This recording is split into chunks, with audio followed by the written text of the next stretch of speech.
Hello, and welcome to another weekly reading. And this week we are coming off the back of Sunday, yesterday being the new Venus star point where Venus and the Sun kiss. And that is initiating us into a new 18-month cycle. So we're kind of fresh off that and still kind of in the afterglow in some ways, I'm feeling, by looking at this reading.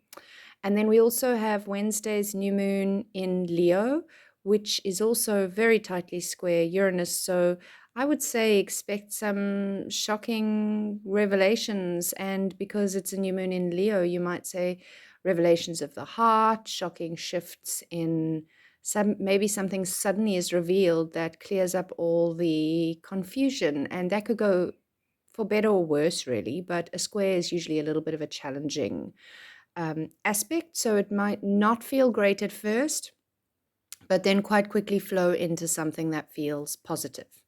So I've brought in some hearts in honor of Venus and that leonine energy. And I've also got this beautiful egg here. Oh, sorry. This beautiful egg here because of this new beginning. And this is celestite, for those who want to know what this is. And it's in a half egg shape.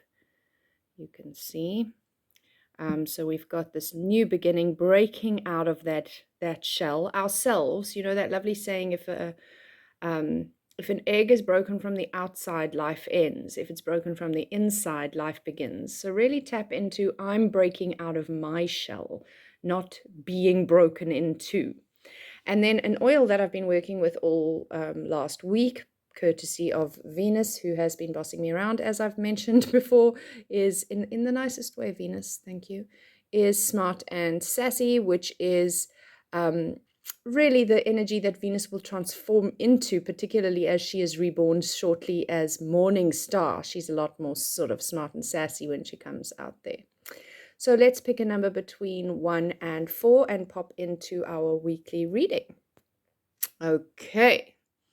Big overview, all upright, no major arcana cards, and a pretty good spread of elemental medicine, lacking pentacles or the earth element, which is interesting because earth has been coming through really, really strongly for us in recent weeks.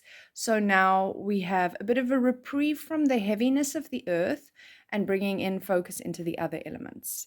We have 2 cups cards, the 3 and then the 9. So there's this beautiful progression in the journey. We have 1 court card, the Knight of Wands, fire. Cups is water. And we have Ace of Swords, which is our air process.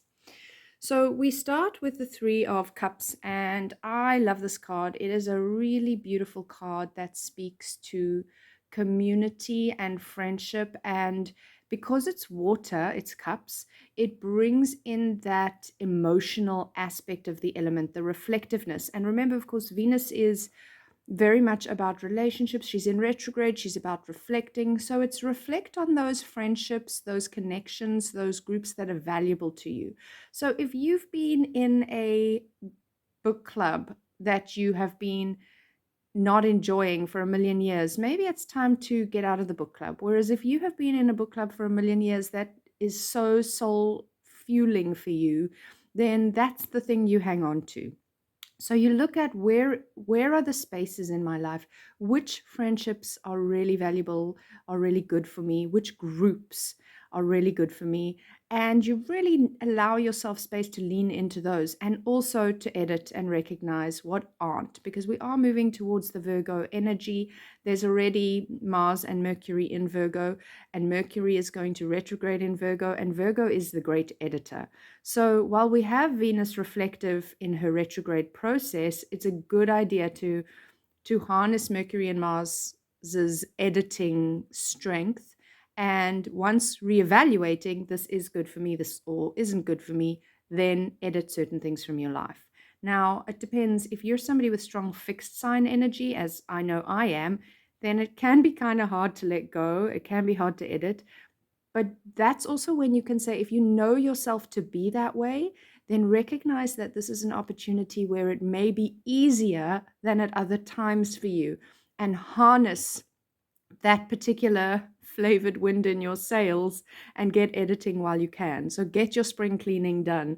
Get those things done that you struggle to throw the old clothes out of your closet or whatever it is. This is a good time for all of us, but if you know yourself to be somebody who really struggles with this is a very good window of time for you to do that.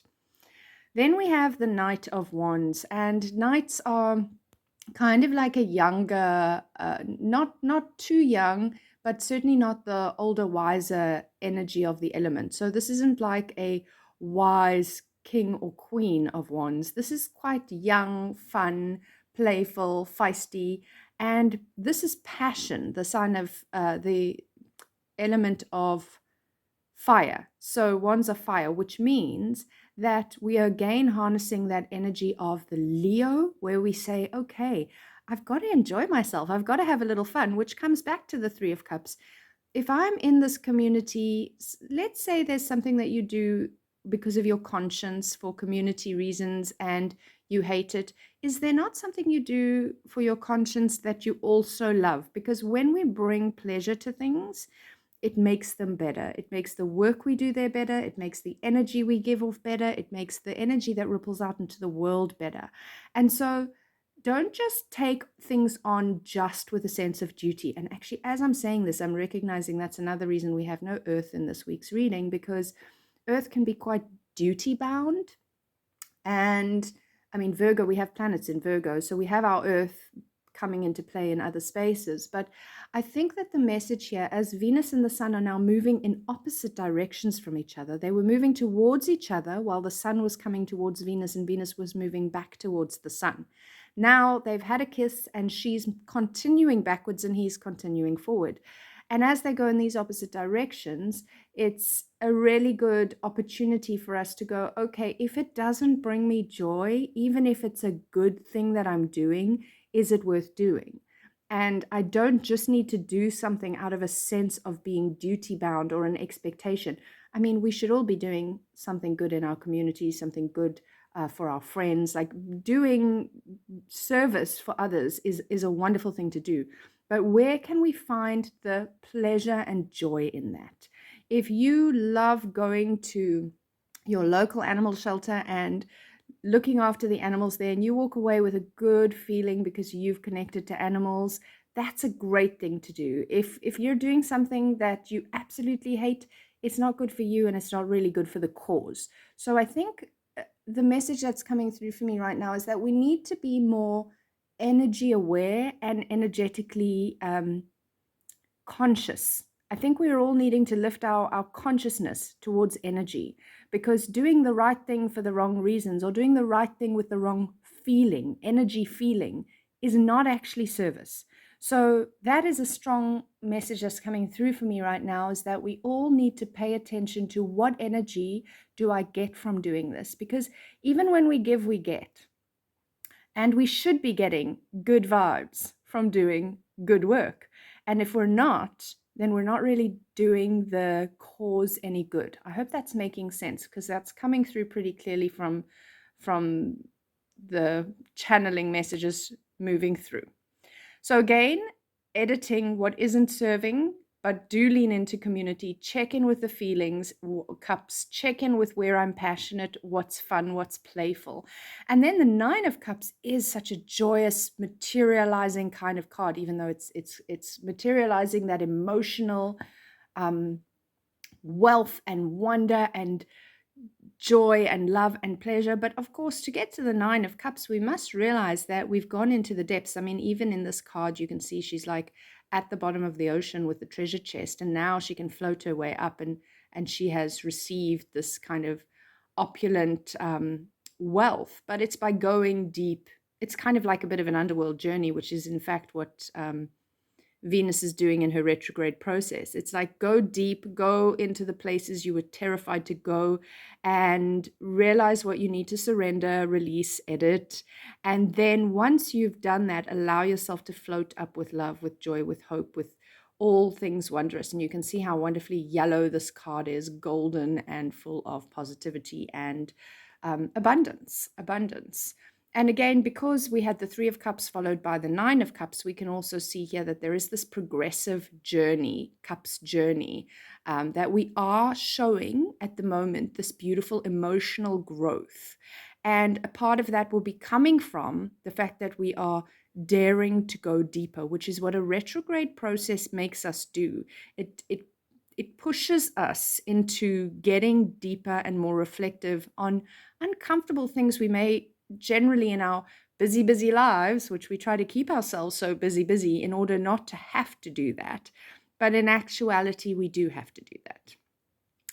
And then our last card of the week is the Ace of Swords, which is such a nod to new beginnings. Aces are just big spurts of new growth, new beginnings. And I know that in the Southern Hemisphere, although we shouldn't be, we're already feeling that spring energy kind of imminently wanting to come through. And this is also our thinking process because it is swords, and you can see that spiraling of the mind, that kind of staircase, and she is holding her head high and she is allowing the sun's light to bathe on her third eye. She is closing her physical eyes because they are it's our dominant sense, and sometimes we have this whole thing, if I can't see it, it isn't true, and if I can see it, it is. But sometimes that's not the full truth, and this is about tuning in, slowing down, going into your thinking. And remember, Mercury, the thinking planet, is going to be going retrograde shortly, so we're in the shadow of that already. So we're starting to see the themes right now in the pre-shadow of what it is that we will be particularly strongly reflecting upon when Mercury goes retrograde. And then in the post-shadow, we get the solutions to the things. So do pay attention right now to what are the irritating thoughts or paradigms that are really coming into my mind right now. And maybe that's internal, like the inner critic, the narrative you have with yourself, but that could also be coming from, let's say you're watching a lot of the news and you're just thinking, how can the politicians be saying this or that? I don't understand how they can think that that's okay. And you're starting to get really uncomfortable with certain ideas. That's when you start to pay attention, because in retrograde, that might get more uncomfortable and you might get really upset about it. And you might try to start to I can't do that anymore. I can't think that way anymore. I can't surround myself with that anymore. And when Mercury turns direct and flows forward, and this is looking into the future a little, as this card implies, because it's not for this week, but we're preparing for that part of a journey. And then the solutions come in the post shadow. And obviously, we will be able to work more strongly with any of these type of cycles if we're aware that they're happening and we're sort of paying attention, not trying to control them or decide what they are bringing for us, which I know is something I need to certainly pay attention for in myself. I see a cycle, I go, oh, that'll probably bring up this, that, and the next thing. And then I try to focus on that. And then bam, the actual thing comes through. And I'm like, oh, right. Okay, so I'm not in control. So I just dropped that in here for those of you who are always trying to get ahead of the curve. We're not in control. But we do have a beautiful new beginning coming, particularly in the way we are thinking and able to conceptualize new earth. I know I keep bringing in this new earth, but that is the space we are moving. It's inevitable. It is happening. And a lot of our Pentacles cards of the last weeks are to show us how to look back and see that it is happening and look what has materialized.